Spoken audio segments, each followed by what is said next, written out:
Semuanya duduk siap gerak. Sebelum belajar mari kita baca doa mulai.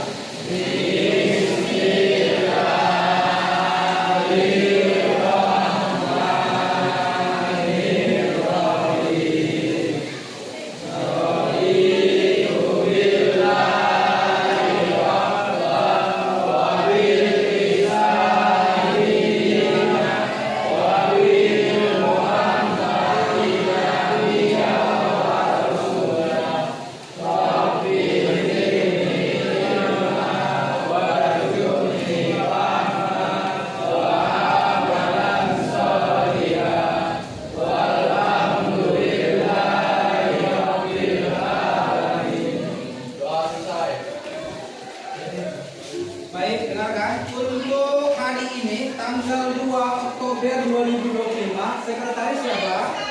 Siapa yang tidak hadir, nak? Rizky Samaura. Rizky kemana? Sakit, pulang? Sakit. Baik. Oke. Selanjutnya kita akan memulai pembelajaran kita. Melanjutkan dari pembelajaran sebelumnya mengenai ide-ide perumusan pendiri tokoh negara mengenai bagaimana terbentuknya Pancasila. Tapi sudah kita lalui beberapa pertemuan sebelumnya. Sekarang kita masuk pada merumuskan solusi berbasis Pancasila untuk isu kontemporer. Baik, oke, coba di antara anak bapak ada salah satu yang bisa menyebutkan setiap isi sila Pancasila. Baik, bagaimana sebutkan setiap isi sila Pancasila? Tuhan yang Maha Esa. 2. Kemanusiaan yang adil dan beradab. 3. Persatuan Indonesia. 4. Kerakyatan yang dipimpin oleh hikmat kebijaksanaan dalam permusyawaratan perwakilan. 5. Keadilan sosial bagi rakyat. Oke, beri tepuk tangan dulu dah. Dari kawan-kawan yang tadi sudah jelas menyebutkan setiap isi dari sila Pancasila. Selanjutnya pertanyaan kedua, tanggal berapakah Pancasila ditetapkan sebagai dasar negara? Untuk laki-laki. Oke, silakan. 1 Juni 1945, Pak. Bagus, tepuk tangan dulu. Baik, jadi pemahaman kalian sudah cukup mantap dalam memahami bagaimana setiap isi sila Pancasila dan bagaimana juga penerapan setiap sila Pancasila. Oke, kita lanjut kepada poin-poin di depan. Perhatiannya ke depan semua. Dan pada materi yang hari ini kita pelajari, tujuan pembelajarannya adalah peserta didik yang akan mampu menganalisis pandangan para pendiri negara mengenai rumusan Pancasila sebagai dasar negara. Itu yang pertama. Yang kedua, menguraikan kedudukan dan fungsi Pancasila bagi bangsa dan negara Indonesia. Yang ketiga, menjelaskan nilai-nilai Pancasila dalam kehidupan sehari-hari. Yang terakhir, memberikan contoh penggunaan produk dalam negeri. Oke, baik, terima kasih. Slide selanjutnya.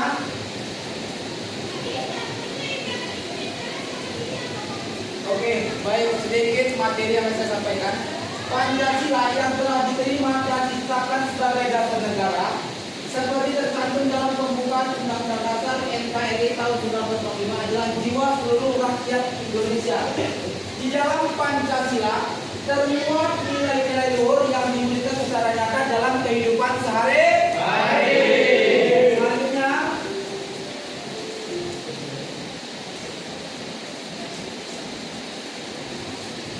oke. Sila pertama menyatakan bahwa kepercayaan dan ketakwaan terhadap Tuhan Yang Maha Esa.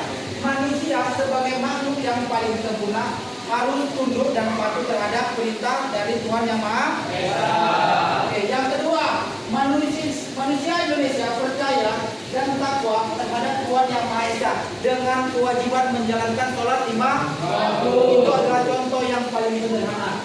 Contoh yang kedua, dan menghargai keanekaragaman kepercayaan. Contohnya kita menghargai umat beragama yang lain seperti agama Nasrani, agama Hindu, dan agama Buddha.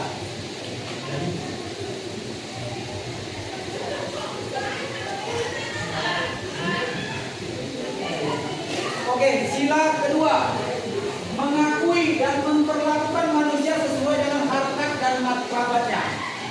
Ini menjunjung tinggi bahwa setiap manusia itu mengakui bahwa hak asasi manusia merupakan hak yang bersifat fundamental. Derajat hak dan keanekaragaman setiap orang itu wajib diakui oleh setiap orang dan diakui juga oleh negara.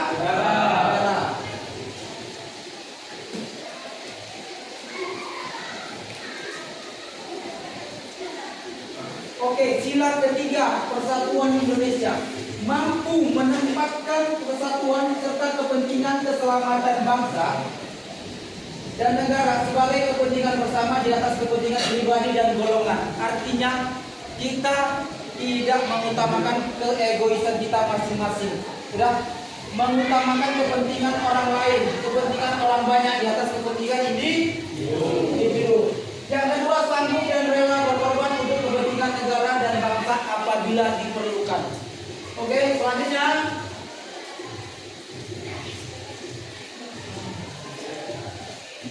sudah.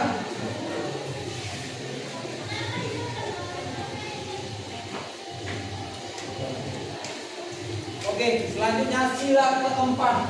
Sebagai warga negara dan masyarakat, sudah, setiap masyarakat ataupun setiap orang itu harus mempunyai hak dan kedudukan yang sama. Contohnya, dalam pelaksanaan pemilihan umum, setiap orang yang sudah memiliki umur 18 tahun ke atas bisa mencoblos ataupun ikut dalam pemilihan umum. Nanti kalian mengalami juga kalau sudah dewasa, umur kalian sudah 18 tahun ke atas. Oke.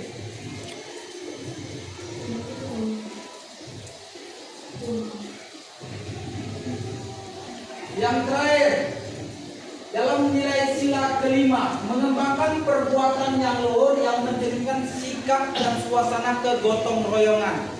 Gotong royong merupakan budaya atau tradisi yang sudah ada dari zaman nenek moyang kita. Selain itu, kita harus mampu mengembangkan sikap adil terhadap sesama manusia. Ya. Yang terakhir, menjaga keseimbangan antara hak dan kewajiban. Oke?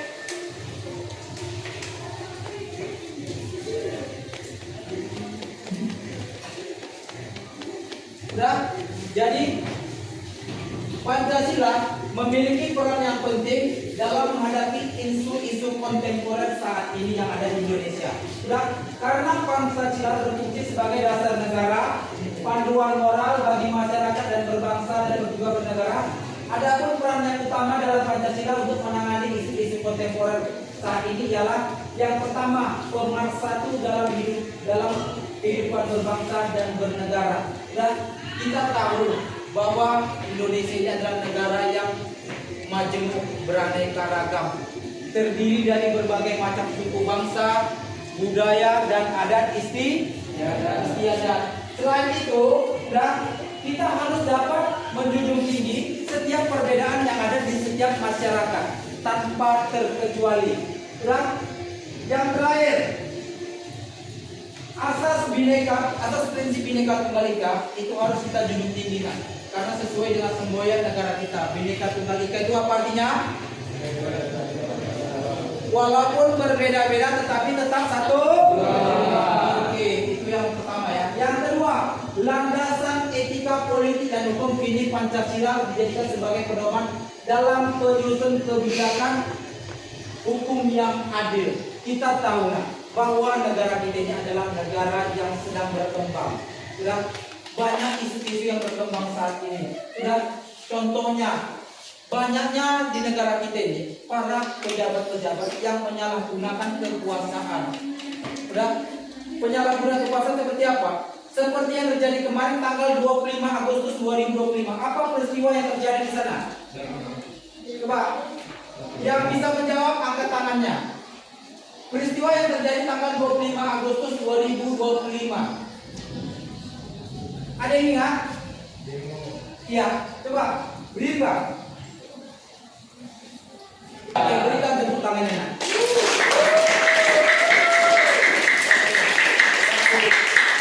Bagus ya. Jadi kita harus tanggap terhadap fenomena yang terjadi saat ini. Dan apa yang terjadi di negara saat ini kita harus tahu. Nah, itu tandanya kalau peduli terhadap bangsa dan negara ini Indonesia ini. Oke, yang ketiga, penegakan identitas nasional dalam arus globalisasi dapat membawa pengaruh budaya asing. Kita tahu bahwa sekarang di era globalisasi saat ini sudah sering atau banyaknya masuknya produk-produk dari luar itu banyak dipasarkan di Indo. Contohnya, coba dari sekian banyak orang yang sudah pakai HP di ruangan ini, rata-rata HP kan buatan mana? Iya, buatan Cina. Rata-rata HP-nya buatan Cina. Oke, baik. Dan yang pertama, yang kedua, kalau ditanya, kalian milih produk mana? Luar negeri atau dalam negeri? Iya, karena gengsi, iya kan? Kalau sepatu harus Adidas, Nike. Kalau GP nggak bisa malam minggu, nggak pede malam minggu ya kan? Iya kan?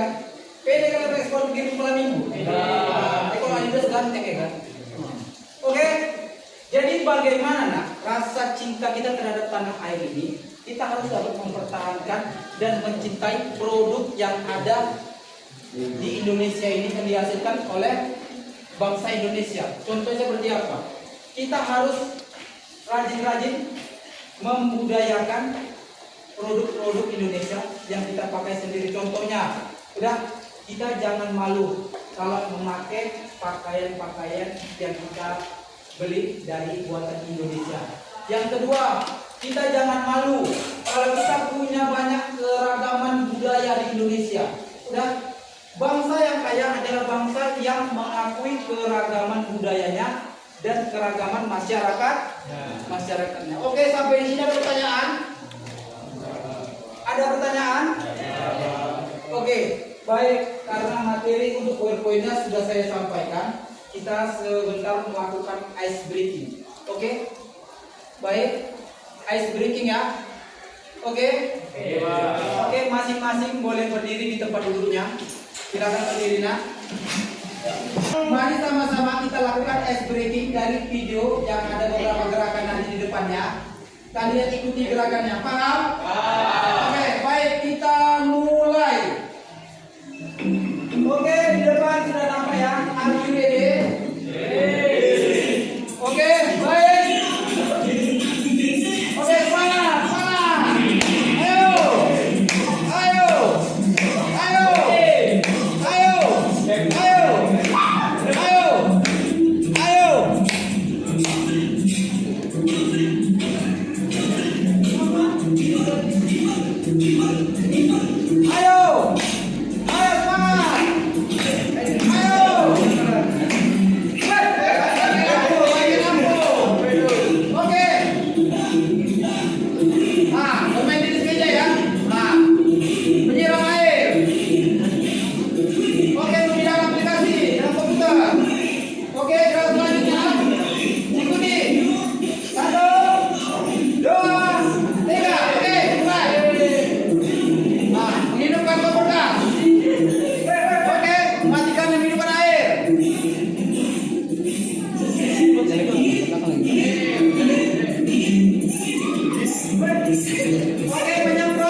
dapat saya simpulkan bahwa Pancasila itu merupakan nilai yang bersifat fundamental dan wajib kita junjung tinggi sebagai dasar negara.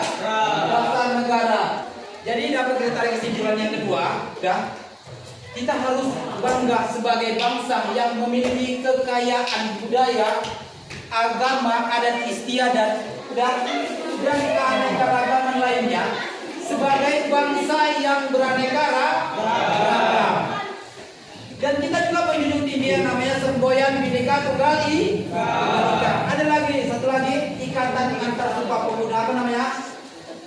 Sumpah Pemuda. Baiklah, oke. Untuk pertemuan hari ini saya kira cukup sampai di sini. Nanti akan dilanjutkan pada pertemuan berikutnya sesuai dengan materi yang akan kita pelajari ke depannya. Oke, untuk ketua kelas, coba dipimpin doanya untuk menutup pelajaran pada sore hari ini. Dulu siap, belum pulang, mari kita baca doa dimulai.